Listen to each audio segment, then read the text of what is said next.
हरे कृष्णा।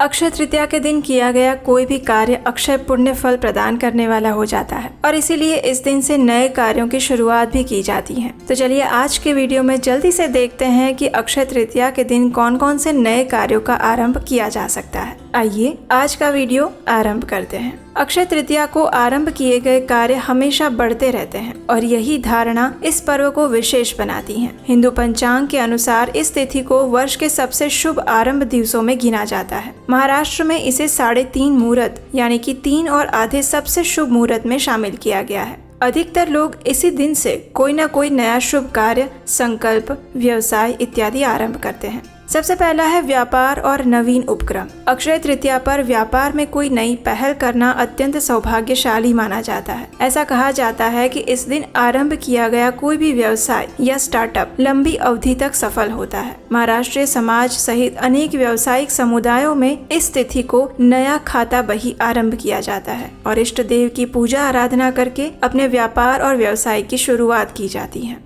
इसके उपरांत दूसरा है विवाह और मांगलिक कार्य। अक्षय तृतीया वाले दिन कई परिवार पंचांग देखे बिना ही विवाह, सगाई, गृह प्रवेश जैसे कार्य करते हैं। यज्ञ, होम, हवन, पूजा इत्यादि भी करवाए जाते हैं क्योंकि ये तिथि स्वयं सिद्ध मुहूर्त में गिनी जाती है। इस दिन विवाह होना अत्यंत शुभ माना गया है। ऐसे दाम्पत्य में सुख और सौभाग्य स्थायी रहता है, ऐसा माना जाता है। अनेक सामूहिक विवाह समारोह भी इस अक्षय तृतीया वाले दिन आयोजित किए जाते हैं। इसके अलावा तीसरा है खरीदारी करना। जैसा कि हम पहले वीडियोस में भी बता चुके हैं, अक्षय तृतीया पर सोना चांदी खरीदना अत्यंत लाभकारी बताया जाता है। कुछ लोग निवेश करने के लिए भी अक्षय तृतीया वाले दिन कुछ न कुछ शगुन के रूप में सुवर्ण या चांदी खरीदते हैं। ये आर्थिक उन्नति का प्रतीक है और ये धन में वृद्धि का विश्वास दिलाता है। इस दिन कई लोग जमीन, भवन, प्लॉट इत्यादि में निवेश करना या फिर नया वाहन खरीदना इसे भी शुभ मानते हैं, जिससे कि उनकी संपत्ति में वृद्धि हो।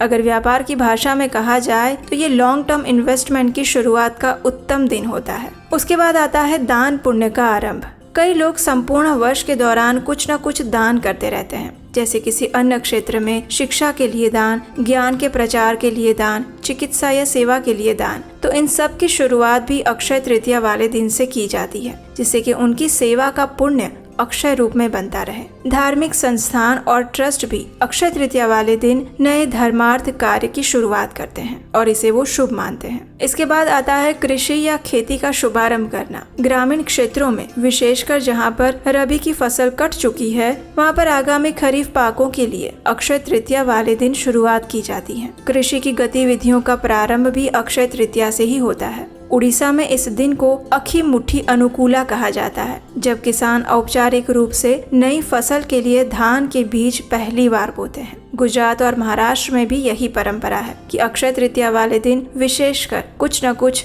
बीज बोए जाते हैं। ऐसा करने से माना जाता है कि फसल अक्षय रूप से अच्छी होने का आशीर्वाद मिलता है। अक्षय तृतीया वाले दिन से ही भगवान जगन्नाथ जी की रथ यात्रा के लिए उनका रथ बनना आरंभ होता है और इसी दिन से पहला किल लगाया जाता है। तो इस प्रकार अगर देखा जाए तो अक्षय तृतीया को शुभारंभ, निवेश, दान और सेवा का त्रिवेणी पर्व कहा गया है। दान, पुण्य और शुभ कर्मों का प्रतिफल अक्षय होता है और यही इसकी सबसे बड़ी विशेषता है। एक संस्कृत सुभाषित में कहा गया है कि बुद्धिमान लोग धन के उत्तम उपभोग को दान रूप में मानते हैं। मूर्ख लोग उसे केवल विषय भोग के लिए संचित करते रहते हैं, जो कि एक दिन नाश हो जाता है। और इसीलिए इस संदेश के आधार पर अक्षय तृतीया का वास्तविक अर्थ है दान देना, वापस समाज को लौटाना और नए सृजन और शुभारंभ के लिए सकारात्मक ऊर्जा इस जगत में विस्तारित करते रहना। और यही अक्षय तृतीया का वास्तविक अर्थ है, जिसमें हम सिर्फ अपने लिए खरीदारी नहीं करते, अपितु इस समाज को वापस भी लौटाते हैं। और यही हमारी वैदिक संस्कृति की महानता है,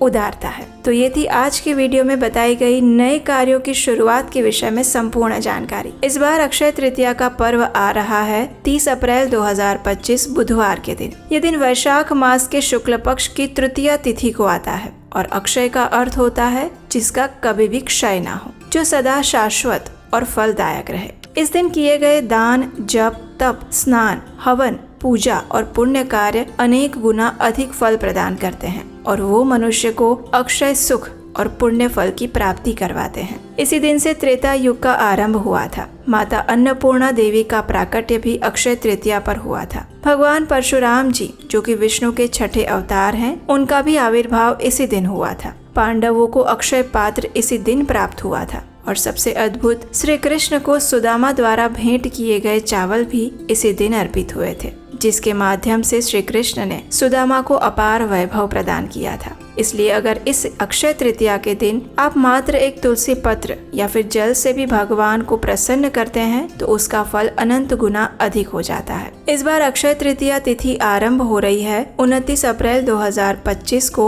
शाम 5:31 से और ये तृतीया तिथि पूर्ण हो जाएगी 30 अप्रैल 2025 दोपहर 2:12 पर। इस प्रकार सूर्योदय के समय में तृतीया तिथि हमें 30 अप्रैल को ही प्राप्त हो रही है और इसीलिए अक्षय तृतीया तिथि का पालन हम करेंगे 30 अप्रैल 2025 के दिन। इस दिन पूजा करने का शुभ मुहूर्त रहेगा सुबह 5:41 से लेकर 12:18 तक। अक्षय तृतीया की विशेष पूजा के अलग अलग शहरों के मुहूर्त आप स्क्रीन पर वीडियो में देख पा रहे होंगे। ये भारत के विभिन्न मुख्य शहरों के पूजा के समय हैं। अगर आप किसी और स्थान पर रहते हैं तो अपने सबसे नजदीक के शहर के अनुसार पूजा कर सकते हैं। इस बार अक्षय तृतीया तिथि पर सोना और चांदी खरीदने के लिए 2 दिन के मुहूर्त प्राप्त हो रहे हैं। एक है 29 अप्रैल को और दूसरा है 30 अप्रैल को। 29 अप्रैल 2025 मंगलवार के दिन सोना तथा चांदी खरीदने के लिए शुभ मुहूर्त हमें मिल रहा है शाम को 5:31 से लेकर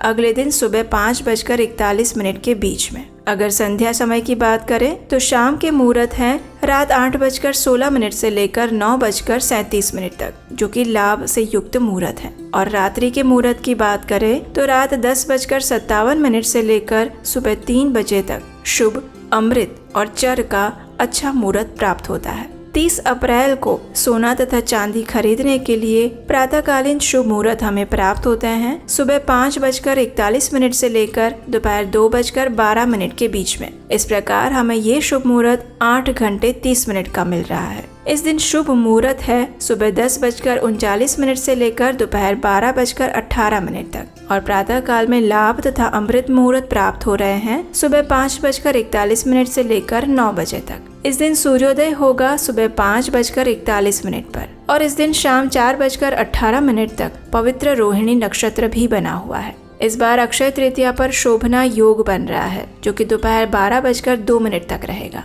अक्षय तृतीया वाले दिन प्रातःकालीन पूजा करने का समय रहेगा सुबह 4:37 से लेकर 5:41 पर और संध्याकालीन पूजा आप कर सकते हैं शाम 6:56 से लेकर रात 8 बजे तक। इस बार अक्षय तृतीया के दिन अभिजीत मुहूर्त प्राप्त नहीं हो रहा है, लेकिन विजय मुहूर्त का समय है दोपहर 2:31 से लेकर 3:24 के बीच में और अमृत काल भी हमें इस बार दोपहर को मिल रहा है 1:26 से लेकर 2:52 के बीच में। अक्षय तृतीया के दिन सर्वार्थ सिद्धि योग भी बन रहा है जो कि संपूर्ण दिन तक बना रहेगा और रवि योग बन रहा है शाम 4:18 से लेकर अगले दिन सुबह 5:40 तक। इस दिन राहु काल का समय रहेगा दोपहर 12:18 से लेकर 1:58 के बीच में।